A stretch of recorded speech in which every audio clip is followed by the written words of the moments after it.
My skepticism of pre-built PCs and the premium they add has never been a secret, but this unique offering from MSI may very well change my mind.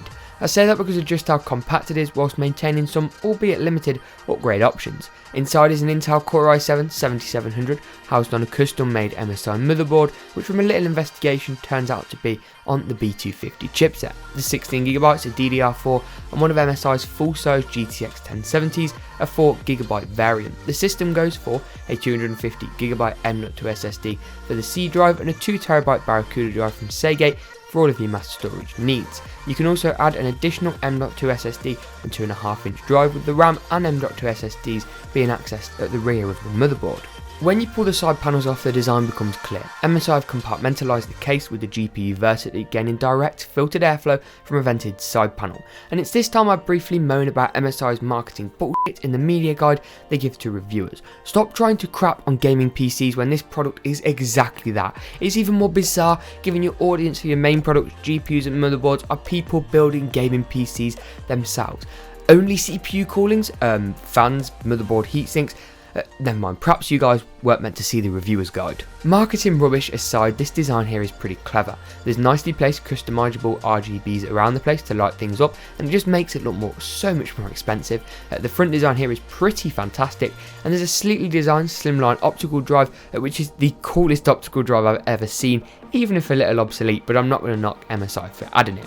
The locked i7 is also a very appropriate choice here. People buying pre-built genuinely aren't overclocking, which brings the price down CPU wise and motherboard wise, hence the choice of a B250 chipset. It also stops idiots overclocking it with no knowledge and crying to MSI's customer service for help and support when they break it and it burns out.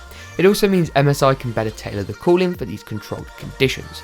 By separating the GPU with its own airflow and moving the power supply to the base, something I actually really like, you need less other airflow, hence a single, small yet quiet fan at the bottom of the case.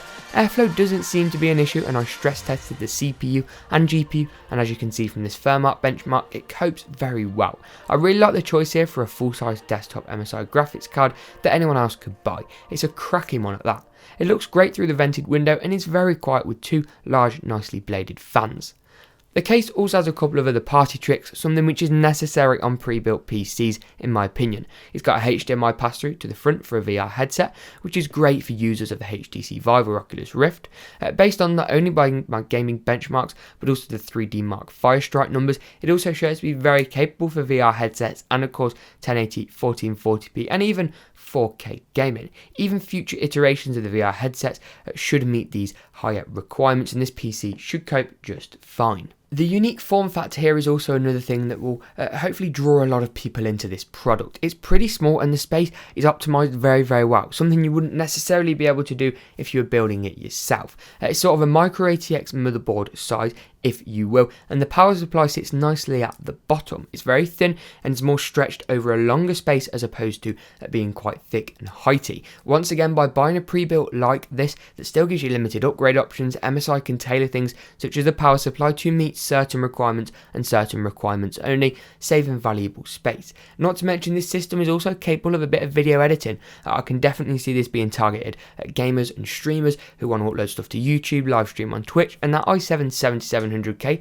whilst not the fastest in its single-threaded performance, with it being the non-overclocking SKU, it's very capable. It's 4 cores, obviously. It's the i7-7000 series, so it's a Kaby Lake architecture, which is good because a lot of times you'll buy pre-built and it'll be using an outdated CPU, and that is just not what you want.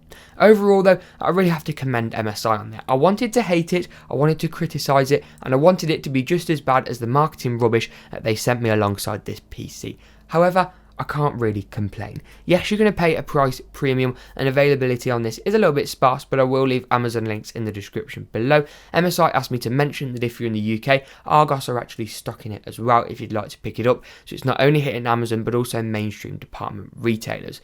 Overall, if you're willing to spend the extra cash and you're not bothered, shall we say, with building it yourself, although I really would recommend it in most cases, I can't not recommend this build. And hats off to MSI. Make sure to smash this video if you did like it, smash a like if you liked the video, if I can even speak, and as always, we'll see you in the next GeekaWhat video.